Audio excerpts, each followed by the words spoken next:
Welcome to Feel Seen Space. We are a digital platform designed for artists and creatives who yearn for more. At a time of massive change, what does it mean to create? What role does artistic expression serve for the individual and the collective? On this podcast, we try to answer these questions by interviewing artists on their holistic creative processes, their work, and their personal journey.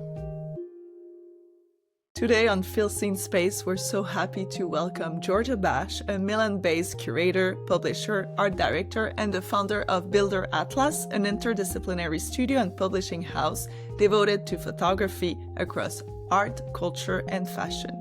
In this episode, we sit down with Giorgia for a thoughtful, intimate conversation about bookmaking and collecting, creative freedom, and the long-term responsibility of cultural work. She reflects on her journey from fashion art direction to independent publishing and curation, and on how her practice is grounded in intentional image making and a deep commitment to championing the voices of women artists. Let's begin. Hi, Giorgia. How are you? Hi, I'm very good. And you? Good. We're so happy to have you on the podcast today. Where are you in the world right now? I'm in Milan. I'm at home. Milan has been my city that I call home for 12 years now, which is quite a long time. You are an amazing curator, publisher, art director, art historian. Can you share a little bit about some projects you're working on with your studio, BilderAtlas? Yeah, well, thank you for asking me that.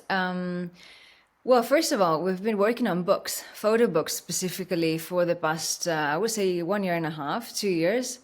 BilderAtlas started out officially in the spring of 2023. So yeah, it's a year and a half more or less. And one of the things that I wanted to do with BilderAtlas, first of all, was kind of thinking about what we do with images today, how we curate them, what it means to work with images more in general. And I come from a background in fashion where I was working as an art director for quite a long time, more than 7 years. And I was dealing with images every day. But at some point, I really felt I needed to just move to other fields and experiment with something that was not commercially related, because sometimes we forget that advertising is advertising in fashion. You can be creative as much as you want, but it's still part of a certain realm, and you kind of need to fit in a certain box.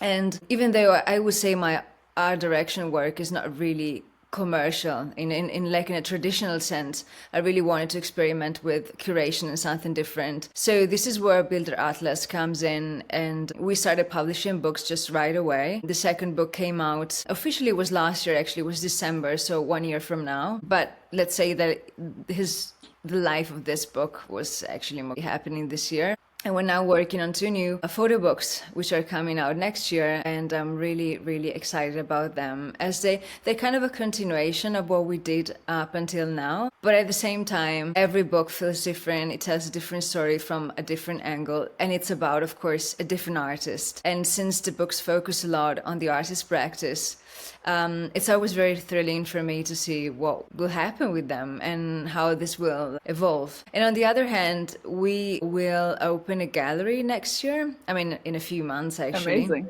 And so the exhibition is also a way for me to continue what I started already with the book. And yeah, so we are going to move into, let's say, a physical space, and there's going to be different physical spaces based on the artist again. So it's very tailor-made around the artist's practice. But this doesn't mean that I don't see books as curatorial spaces. For me, they're all like places where you actually curate something. I just see exhibition as, of course, a different way to curate works and to create series of images in this case. Yeah, that's really interesting. I feel for you, the relationship with the artist and the collaboration, It's very important. As image director at Jill Sander, you worked with master photographers and artists like Larry Fink, Wim Wenders, and you worked recently with Pippa, Garner. Can you explain the difference with working with Larry Fink on a commercial project versus the relationship you had with Pippa before she passed? Yeah, of course. Well, it's really hard to explain how it was to work with Larry because he was a genius. I've never met anybody like him in photography. In general, I would say probably. It was a really enriching, but also an experience that changed me a lot as a person, as a professional as well, of course. Because I was with him most of the time that we were shooting campaigns, actually. The project that we had created for him and with him was called Interpretation Project, which meant that he was interpreting fashion and collection in that case in his own way. And I think that titles of this series, which was ongoing for like 4 or 5 years, says a lot about the art direction approach that we had to this project with them, meaning that it was very free to do whatever he wanted to do and to photograph whoever he wanted to photograph, because he could choose his own subjects within, you know, this space that was the show space, for example, the behind the scenes, or the set in the case of Inventors, because at some point they were actually in the set together. We were shooting a campaign with Wim Wenders. It was, of course, a film campaign, and Larry was documenting the backstage. And for me, it was transformative because I understood a lot about photography, about what it meant to have empathy involved in this process of creating series that are actually tailored for something very specific, but at the same time you have to give the photographer the total freedom to express themselves and to show their own aesthetics, their own message, their own practice in a way. And so that for me was really important, and I tried to learn a lot from it, and also just by having dialogues with Larry. With Pippa, it was very different in the sense that we couldn't spend time together. So of course this changes the work relationship a lot. And unfortunately, by the time that I met her, she was already quite sick. So having conversations with her, she was living in LA, it was very complicated. But nevertheless, I think we managed to make really wonderful book of her photographs, which has been published by Our Paper Edition this year, and I co-curated the book with Jürgen Mayfeld. And the first time I spoke with Jürgen about Pippa, it was really enthusiastic, and I was really happy to see that more and more people were getting involved with their practice. So yeah, it was a very different way of working with them. And of course, like in the case of Larry, it was about creating campaigns. As I said before, it was advertising, but it didn't really make them feel that way. And in the case of Pippa, it's also about advertising in the sense that she was trying to sometimes even, you know, mock advertising that was there in the 70s and 80s. And at the same time, she also was trying to kind of recreate advertising in her own way, in a very funny way, even in a very ironic and super smart way. But of course, the book Personal Ads is a book about her photography, is about art, is about her own vision of the world. And you're talking about freedom and how it is important to support the vision of an artist. Did you feel that the medium of photography helped you as a kid growing up, having a sense of freedom? And I'm curious to hear more about your upbringing if you grew up in a creative family. Thank you for this question. Actually, yesterday I was thinking that nobody have ever asked me about my teenage years or like being a child, you know, what I was looking at. And I myself didn't really think about it until I was probably 30, so a few years ago. And now I think about it sometimes. The thing is, I didn't grow up in a creative family. I mean, my mother used to work in fashion. Now she's retired for 40 years. But she was more involved with the design and the production of the collection. She worked also with luxury brands. So in that sense, I mean, at some point she was familiar with the kind of job that I was doing. But all in all, I mean, I wouldn't say my family is an artistic family, you know. We never really spoke about contemporary art, for example. They're more into the commerce side of... and so growing up, I was taught to be very, very practical in a way. But there was also, of course, this side of me which was very... I was very dreamy. I dreamed big. I wanted to create new worlds. This was something I was always very fascinated with. And actually my real passion was writing and publishing in general, even though Of course, when I was 7, 8 years old, when I was writing, I didn't know what publishing really meant. But I don't know, this is something that I was really captivated by. I had a lot of books already when I was a child, and even as a teenager, I continued reading a lot. In fact, when I decided what to study in my BA, I chose literature. And photography is something that came, I would say, later, probably during my university years. At the beginning, photography was a way for me to have fun, to capture the moments that I was spending with friends, with lovers, traveling, But then something happened which completely changed my direction in life. I studied for a term, the last term that I had to take at university in Düsseldorf, which is quite well known for the contemporary art scene that was actually being built in the 60s and 70s and even nowadays. But that was kind of the pivotal moment there where contemporary art was really, really relevant. And photography is also quite a field that's quite developed there even nowadays. There's so many good institutions which I really love. And there I saw a world that I didn't really realize until then that it was there, that it was interesting, that I wanted to be part of it. And I met people there that I'm so grateful for.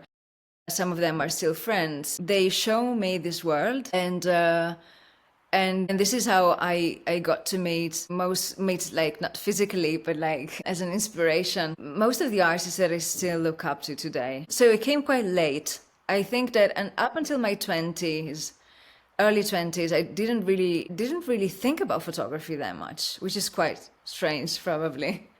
And did you have a mentor or someone that really helped you pursue your path? Well, I had many, I would say. Larry is for sure one of them. But before that, there is a professor that helped me a lot when I was writing my thesis in my BA. And I decided to do this thesis about Abi Warburg and the BilderAtlas, which is also where I got the name of the studio publishing house and gallery, and how I'm trying to explain what this project is, when I do conferences or when I do presentation talks, events. A lot comes from what I learned from Abi Warburg, and my professor who introduced me to him and all the work that he did as an art historian in the 90s. More or less. It was really a great inspiration for me. And that came right afterwards that I had spent that year in Düsseldorf. So it was kind of one of my first mentors. Because, like for me, a mentor is somebody that actually shows you that something is possible. There's just something out there in the world that you didn't really see coming. And then you see it, and then that thing actually stays with you forever. And and then another mentor of mine is for sure Licia Garini. She's a feminist and lawyer here in Milan. She's one of the founders of the Libreria delle Donne, which is a feminist collective that I'm also part of. And the first time I met her, it was 5 years ago here in Milan, and this is where I started actually attending events there, and then I became part of the collective. She has been a very important figure in my professional life, but also private life, in a sense that she's one of those people that actually changed the way I see the world and the way I see especially she changed the way that I was seeing myself in the work environment as a woman. And she kind of taught me how to be a more authority in a positive sense, not in a sense of being a leader, but in a sense of believing in what you do and kind of making people feel the way you feel about the things that you're passionate about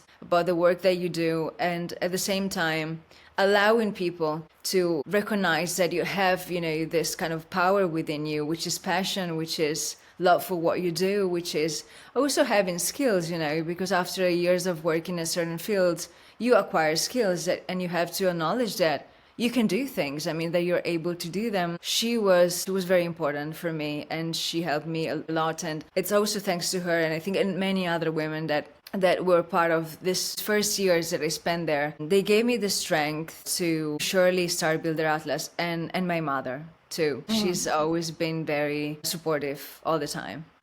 That's beautiful. It's also so important to have women championing other women. You're really active in pushing women's photographers' work, women's artists. So do you feel that you found your community? Well, yes. I feel I found many communities in the last few years that I belong to. And sometimes a community can even be just two women for me.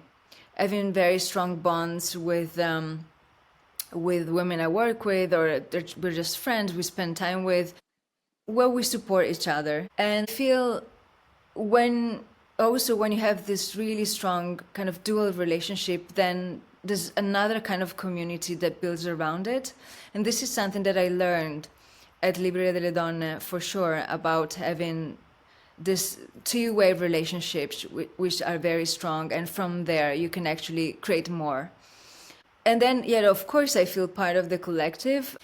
For me, for quite a long time, it's been very hard to be part of a group, to feel like I belong to a group. I always felt like I'm an outsider, still very much so today. I feel that I like it that way, kind of, that I always try to see things from a different angle, to just, kind of question things all the time, even myself. So, when you're part of a group, especially if that's politically involved, it's kind of that you decided to be part of that forever, which is, I don't think it's the case. Things can change, which is also why I believe a lot in dual relationships, because that is a bond that is kind of above anything else.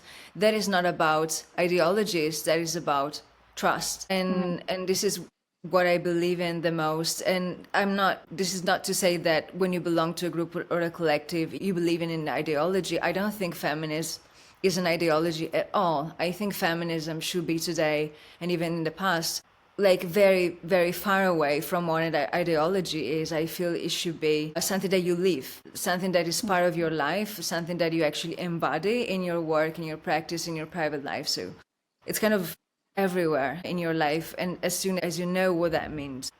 And can you share an experience where you felt really seen recently? Well, I felt very seen by presenting the book by Bibi Tomasi. I did a lot of talks and events this year, and I met so many interesting people, especially women of every kind of age. I was really impressed by that, and by the interest that the book sparked, and BilderAtlas more in general. So I feel very seen at the moment, and I feel very seen also of my female friends nowadays, and I hope it's the same for them. I think now I kind of created my family made of friends as well, and I think like I am very happy that I was in a few cases brave enough to start my own company and not relying on being part of some huge corporation anymore, and doing things independently, but like the freedom that I have nowadays, and also this idea of feeling seen, it's very much part of my everyday life, and this makes me very happy and also relaxed in a way. I kind of feel that I did the right choices, and I can also kind of,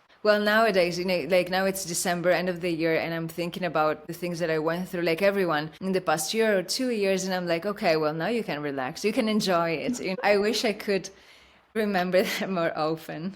It's so important to have a good group of friends where you feel safe to share challenges, also the good things in life. For me, to have the trust of my friends and to have this support system, it's so important. Do you feel you overcome toxic situation at work or during your career just talking to your friends? Well, so many. But not just friends, even like mentors, as I said before, like Leah. Well, I think, nowadays, maybe probably even more so than years ago, there's so many incredibly toxic situations that you can get yourself in without even knowing, in real life, online. I mean, you have to be very careful, I feel. I have this feeling that nowadays we're really being watched, which I don't like, even in some work environments. So I definitely had moments where I was really beaten up, and I thought, the thing, like, kind of for me, it's always been in high school and university, in my work life, it's always been like, okay, when I feel trapped, something is wrong, and when I feel trapped, I feel I need to escape. This is kind of my survival mode when I kind of get to that mode again. And I remember one day when I was working at Brand still, and I left the office, and I was really I don't know, it was really sad about something which happened, which I don't even remember anymore. It was just, some issues that was happening kind of every day. And I remember just standing in the street, and at some point a really good song by Nina Simone came up, and that song, paraphrasing, was basically saying, you have one thing that nobody can take away from you. It's yourself and your uniqueness. And this idea kind of saved me, I think. And this is also what my friends and the people I love and my mentors made me think of when I was feeling probably sad or even depressed or even like just beaten up about things. And yeah, I think for everyone, I think at some point remembering that you are unique and that you have something that nobody else has in a good way. It's what makes you feel, what makes you feel just happy to do the things that you do, but also valuable, I would say. And when I look at what you build, I see all of your passion and the way you share with other people. It's really beautiful. Thank you. You do a lot of lecture, you do a lot of talks. What is the advice you give the most to students or the younger generation now? Well, of course, it depends on the person. I get asked a lot about many things, depending also on what we discuss. I would say that it's interesting for me to be in touch almost, well, every week actually, with people that are nowadays 20, 21, 22. So it's kind of what I was going through 10 years ago, but with a very different geopolitical situation. And the advice that I give them more often, because they ask like for an advice, of course, is if you believe in something, if you want to go somewhere, just go for it. I mean, you have to do it. Nobody will knock you at your door to ask you to do something that you really love to do.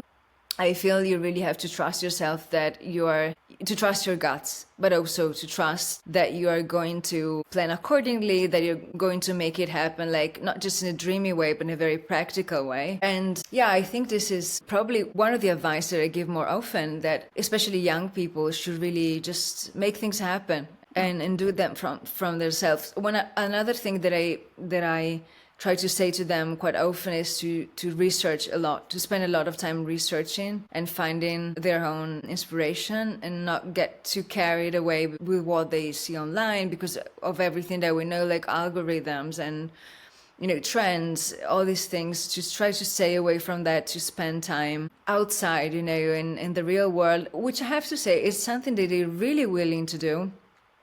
During my surveys in class, I understand that they want to go to the theater, they want to see performance art where the bodies are there, they want to see exhibitions, they care about curation. I think they're kind of bored about being online, and of course they spend quite a lot of time on TikTok still, but there's this willingness also to go back to print, to go back to physical spaces where things happen. So yeah, I'm very positive about that at the moment. I'm hoping that they find also their own way to create something tangible, which is what I'm trying to do for the most part. Yeah.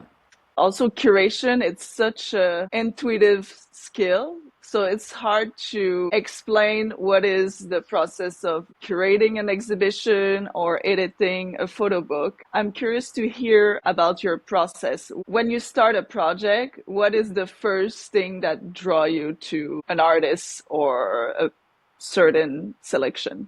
I get asked this quite often. It's really hard to reply. I think this is when I decide to work with a certain artist or archive or estate, I think this is probably the only moment in my work process where I really trust the guts. It's just a feeling, I just have an intuition, and also that kind of intuition has to be true after 2 years, 3 years, 5 years, forever, if I'm very lucky or if I'm right. So since making a book sometimes requires 1 year, 2 years, even 3 years sometimes, this upcoming book, which is coming out in spring, with BilderAtlas, I've been working on it for almost 3 years. It's been 2 years of research, 1 year the book, more or less. Exhibitions is kind of the same. So it's not just about believing in a certain project or thinking there's the right artist at the right time. I think it's also kind of about seeing the future. And sometimes I'm right, sometimes I can be very wrong. I mean, I think it's like that for everybody. For me, like it's really like trying to project myself into what will happen in the next few years. And then the second thing that I always ask myself is this book going to survive for the next 10, 20 years? Is it still going to be valuable? And if the answer is yes, I just go for it. But it's also that, for example, I have an intuition, then I just let the idea sit there for a week. Sometimes it can be even a month or 2 months or 3 months. And then I just look at it again and say, okay, I'm going to do it. So it doesn't really go fast. I'm very slow at things. I mean, much slower than people think, actually. It's just that I do many things all together because, of course, I have very different roles in my life and in my jobs. But I think about things very carefully. And when I start a book, for example, I can go very fast. For example, the book about Bibi's photographs, we did it in 3 months or something like this, the design and printing and all the rest. But I had spent 2 years with the archive before deciding what to do with the photographs. It can really depend. And with art direction, I mean, the fashion world goes much faster. There's, of course, photographers that I knew, for example, years ago, they would have made it and they made it. Nowadays, I am very much more interested in emerging photographers, I have to say. But yeah, I think it's kind of the same thing. It's just that things go faster, so you can also try things out, because it's always like trying things out with someone who's just right for that exact moment and for that precise project or brand or whatever.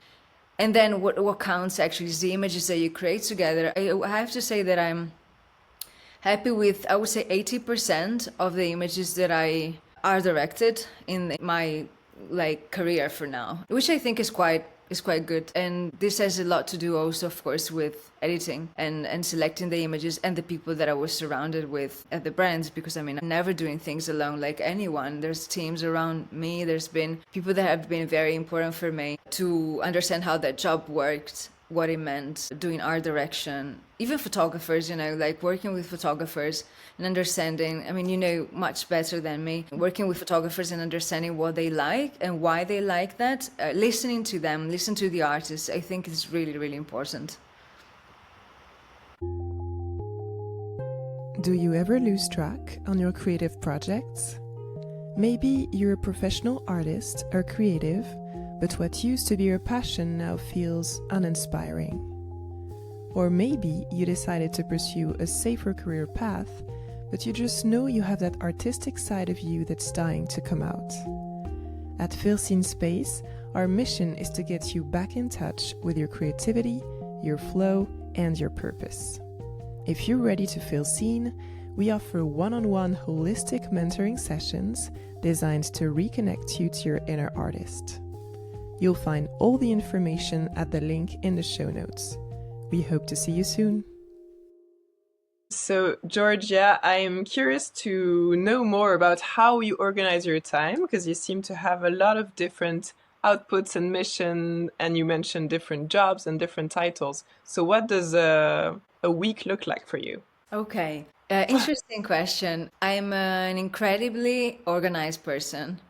I would say obsessively organized, to the point that my family and friends and loved ones sometimes make fun of me and the fact that I'm so precise about my schedule. I have several agendas and calendars. I just love scheduling things. I think I just love it. It makes me feel safe. So my week is usually like Monday is a day that I use for research, for adjusting the agenda, for understanding like what I would like to do that week specifically. Like, as I used to work in companies, and Monday was like the most hectic day ever, just like for everyone working in someone else's company. Now that I am my own boss, I decided that Monday is a day that I kind of take it slower, because I'm still fresh. I feel focused and I can do research. I can write, for example, if I have to write critical text. I can edit photographs, and yeah, I really enjoy it that way. I mean, of course, there's days where I have to travel or where I have to do meetings, but I try not to. On Tuesday, I teach usually the whole day in a university. So I have 3 courses that I teach this year. I mean, the whole year. So it's 2 one semester and 1 other the second semester. So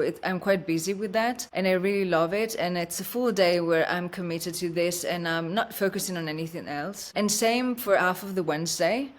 And then the rest of the week, it's a mix of meetings, because I have to have meetings with, not just with creative people, or with suppliers sometimes, or people that I need to collaborate with. So other curators, writers, galleries, other art critics, even students sometimes, or friends photographers. So it really depends on what I'm doing. And when I'm traveling, which is this year, it happened every 2 weeks, so it's been quite hectic. I'm trying to travel towards the end of the week. I have less mental energy, so I can focus on the most practical stuff. And I'm usually working also on the weekends, which I know is very unhealthy, but having quite a lot of fun with what I do. So I also do that. And Saturday also is a day where most of the events and talks happen, Friday, Saturday. So I'm kind of used to do that. At Libera delle Donne also, Saturday is the day where we usually have, a drink together, because it's the end of the week. So I just walk there, have a coffee, have a drink. And I also see friends. Sunday's day I mostly spend with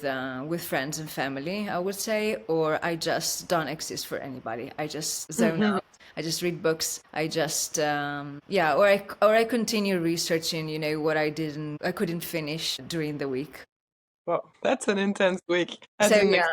This is how it looks mostly every week, I would say. Yeah. But what I do is I take breaks 3 times a year, more or less, during those times of the year where nobody else is actually taking breaks. For example, my birthday is in April, and most of the time is quite nearby Easter, and my whole family has a birthday in April. And so that is typically a month where I take like 10 days off or travel somewhere. I have a holiday, like my first summer holiday. I mean, I live in Italy, so that is totally doable. And then I usually take a break end of July, and then also, for Christmas or New Year's Eve, which is now, I don't really care about partying that much anymore. I like to retreat, and I think about creative things, but also just spending time with friends.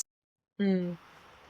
And then I'm curious about living in Italy in particular, because you guys have an incredible history of art. What is it like to work in the contemporary space in a country that, like France, is really rich in history? Also, side question, but I know that in Italy you also have a beautiful tradition with paper. So is that something you work with in publishing?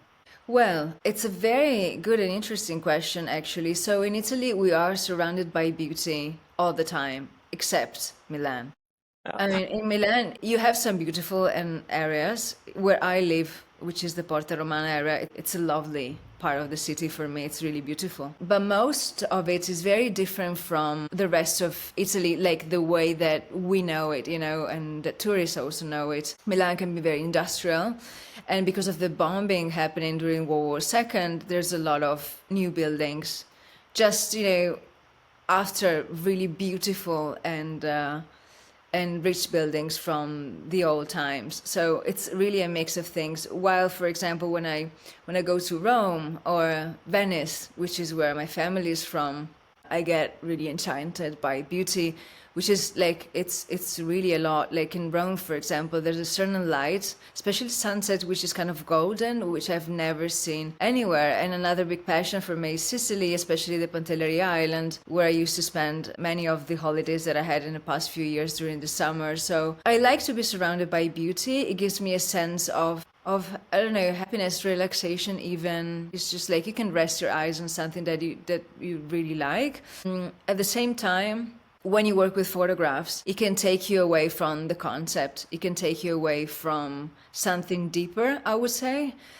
So I always try to, to kind of look at those things, like cities, a lot of history and a lot of beautiful buildings, and not just buildings, even artworks, as you said, museums and so forth, as something that I do in my free time, which can also be research, but it's not that much connected with my work, especially with BilderAtlas. BilderAtlas, I feel it's very minimal. I work with white a lot, which I think is something that we really need today, to just watch something which is kind of empty, It's like a thinking space. This is the way that I see the white, which is quite the opposite of Italy, because Italy is a lot of chaos. It's a lot of chatting, it's a lot of life can be quite lively, especially in Rome. Rome, for example, which I absolutely love as a city. It's one of my favorite cities in the world after Paris, probably, and Venice. Yeah, so, and regarding paper, it's a really good question.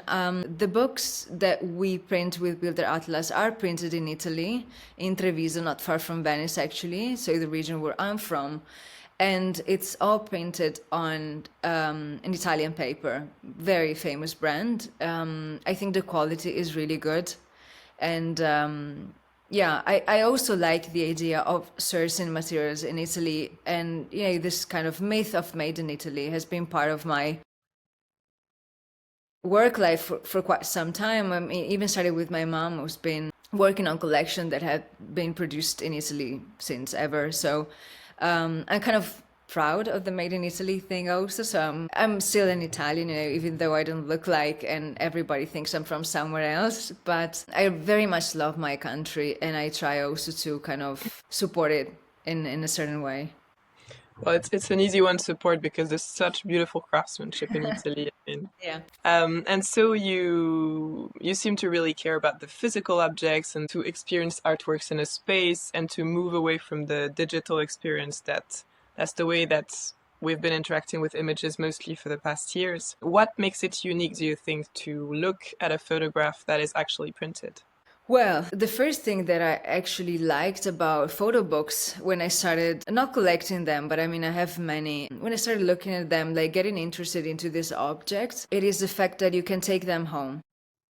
And that they can become part of your collections compared to exhibitions where you are in a space which is public. Unless you're doing like a private viewing, of course, but still, like you are somewhere else. Books can be part of your everyday life. It's like, for example, this is why I say that some books are portable archives or portable exhibitions, because this is really the way I see them. But it's not portable in the sense of a mobile phone or a smartphone. It's something that you can touch, it's something that you can feel. Of course, there's also the quality. Images printed have kind of a different life. They feel, I don't know, they feel closer to us. They feel that like they're real artworks. I think it gives images a kind of dignity, you know, that the digital world has really taken away. And you get to appreciate just one photograph sometime that is standing out in a book, for example, or in an exhibition, which you will never notice in this flood of pictures, images, works, anything that happens on your feed on some app somewhere. I like this idea of focusing on things for a certain amount of time. I hope people just do that more and more. I see that coming. I mean, I see this is happening. Of course, the downside of it is that books got very expensive. And sometimes in talks I have to explain why these books are so expensive, and the production is just very expensive. The scanning is very expensive, the retouching, everything. And the distribution can be very expensive as well. It's still much more democratic, I mean, the book industry, than, of course, the art world, especially nowadays that artworks are sold as crazy prices. I like this idea that the books can coexist with an artwork somewhere else, or a series of works, and it gives some people the possibility, you know, of owning those images in a way, and so that they become part of their own collection. Even though prices are rising, I mean, it is a fact, and it's also the reason why, since the very beginning, I decided not to print too many copies of books. Now we are at 250 copies for each publication. And in most cases, we're not reprinting, because I really believe in this idea of books nowadays, photo books, I mean, being collectible and becoming something which has a certain value. And that, you know, just some people really love them. Just they're not made for everyone, in the sense that only a certain amount of people realistically, you know, are going to get interested in those books. And I don't feel with these prices that we have nowadays that somebody would just buy this sort of books just because they see it there, you know. There has to be a real interest behind it, which can also be interesting, because it means that they are buying that for research. I mean, we have a lot of PhD students, for example, that are interested in the books, especially archival ones. It can be other curators, it can be people that at some point you even collaborate with. It can even be people at brands, they want to work with contemporary photographers, and that can really help their career a lot. So in the sense, I also try to become helpful by deciding to curate in a certain book or another one. And same goes, of course, for exhibitions. And so how was the shift for you coming from the more commercial fashion side of things where, as you mentioned, there's so many, even if it was like a very open-minded and artful brand, you still have a lot of constraints. So how was the transition from art directing for a commercial output and having the total freedom of creating objects of art? Well, it wasn't very different at the beginning. I think someone said to me in an institution where I presented a book recently that you can still see that I come from art direction, that fashion has had an influence on me visually, which I think is totally true. Of course, I have many other references which come from the contemporary art world of the 60s and 70s, I would say mostly.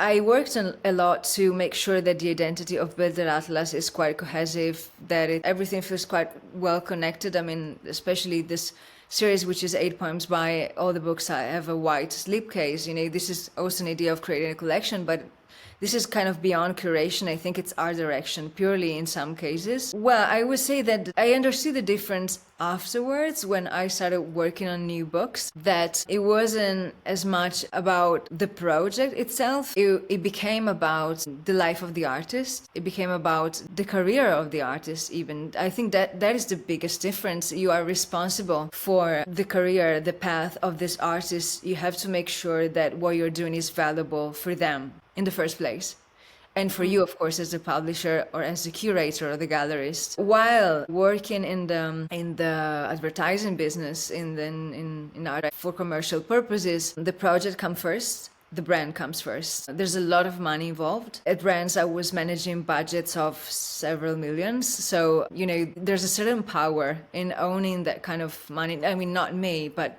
the brand, and everything felt possible. The publishing business, as everybody knows, even essays, it's not a very wealthy realm. I mean, of course you can make some money with it, but it's totally different from the contemporary art market, and it's totally different from brands. I mean, luxury brands. And I think this is something that we should really think about, the power that money has, about making a certain shift, especially for artists, like thinking how much you're willing to give away in order to do a certain project, and how much of your artistic, abilities you would like to preserve for yourself, to invest energies, and time in something else that is maybe more valuable, not in terms of the quality of what you're producing, but in your artistic career, in your career as an artist, as a photographer, as a creative in general. This is a choice I also made for myself. When I this sort of feminist path, when I got really involved with the feminist movement in Italy, and thanks also to my friendship with Leah and many other women, Renata, there's so many that really I could thank. And I understood that I was unhappy with the fact that I was producing something which was never my own. Because art direction is very ephemeral, it's good that it's a vibe. You have to make everybody vibe at the same frequency, and you have to be really good at it. But at the same time, I was really willing to create something which was tangible, which could stay there forever, where I was also feeling more part of it, I feel. And so I questioned what I was doing, and I decided that I wanted to do something that was also kind of for myself, but always, helping somebody else shaping their vision, which I think is kind of what connects the two things for me. And photography, of course, is the link in between the two practices. I actually wanted to circle back on your feminism, because I feel like it's quite rare in art or in fashion to have such a strong North Star that is not purely aesthetic, to have real values and really fight for something else. So can you tell us a bit more about how that started for you, feminism, and how does that translate in your work? Well, it started many years ago. It started with Gloria Steinem. My mom had one of her books in her home library that she bought probably in the 90s, I don't know when. And that summer I didn't know what to read. I was there at her place, my parents' place, and I thought, oh, this book is thick, it looks interesting. I don't know this Gloria Steinem. I think I was a teenager or something like that. And then I reread it after a few years, and I was so captivated by her and by the fact that she's still very beautiful nowadays, that she's very old. But when she was my age nowadays, she could be very alluring, very sexy even, she was a beautiful woman. She was, at the same time, she could be very smart, and she could be very strong, and she has the kind of authority which I was speaking about before. I loved everything about her, and I got very inspired by her, and in a sense, she's kind of a mentor I've never met, sort of, I guess. And another figure that I was really captivated about at some point at university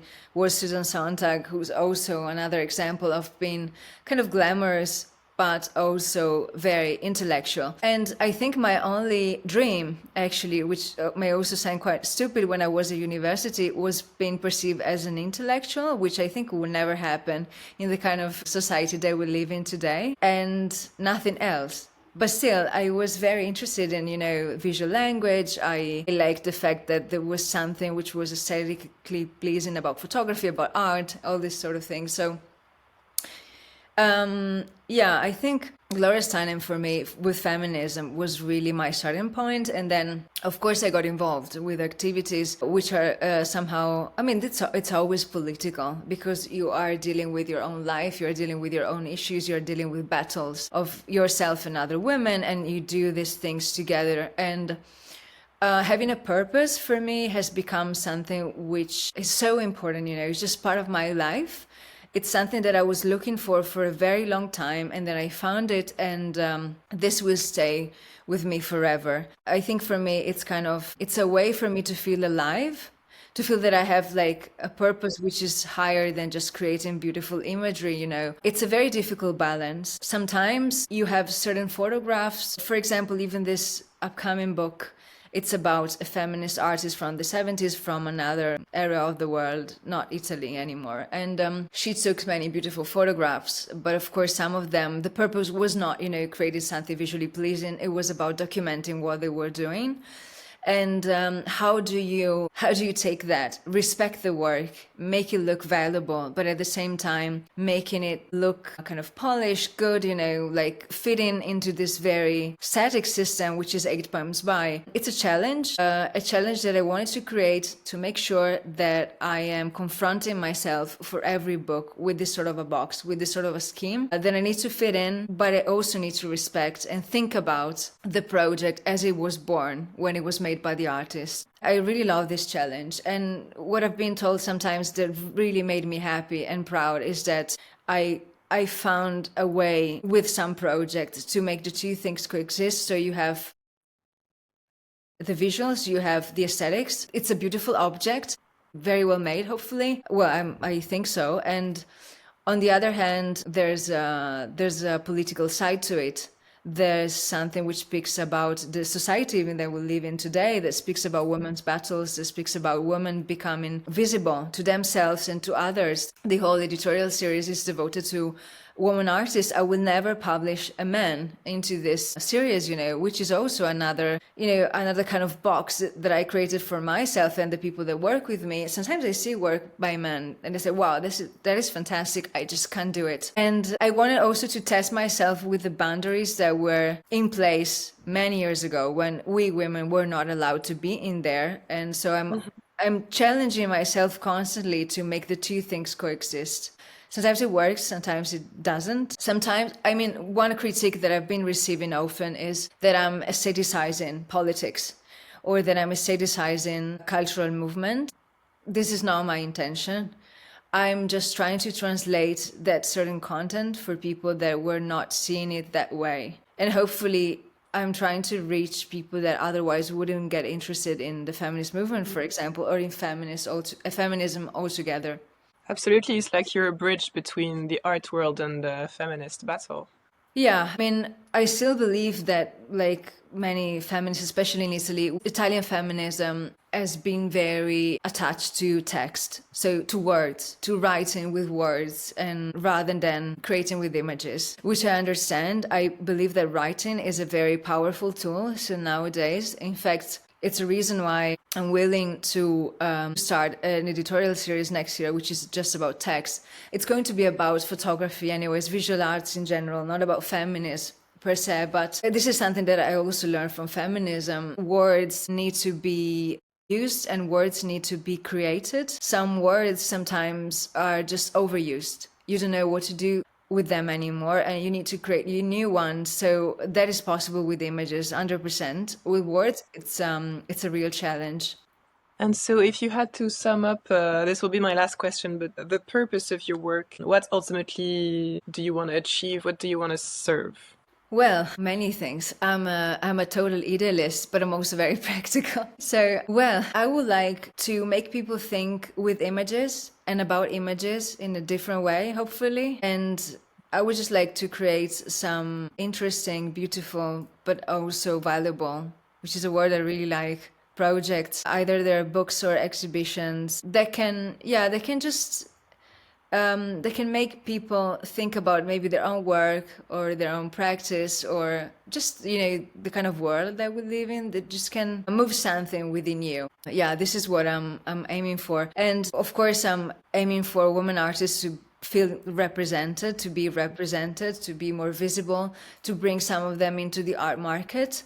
I think there's nothing wrong with being willing to become a rich artist, to become visible, to become acknowledged for what you do. I think also being part of the art market can be in a way political for some, if you know how to make it.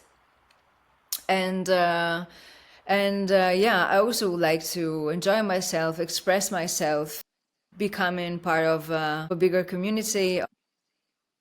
And also, I think what I like the most about this all is having conversations with people, getting personal with people. I'm a person who's very easy to approach, in a sense that I can look very distant sometimes. But if I devote myself to something, to the work of a person, to the life of a friend, I like to be there all the time. I like to create relationships of trust. So it's like with the projects that I do, most cases, just a few, per year, but I'm totally invested. And I work with people that are totally invested, and I really trust them. And most of my team is women. And I like to believe that everybody believes in what we do. And I just stay curious. I am open to any new collaborations that might come. And I'm seeing this happening more and more often, slowly, but more often. And so I'm always very attracted to the future. I'm not a nostalgic at all, even though I love the 70s. That's I really believe in the future. I always think about myself and what I do there. I just really enjoy it. And hopefully we're going to do this for a very long time. That's it for today's episode.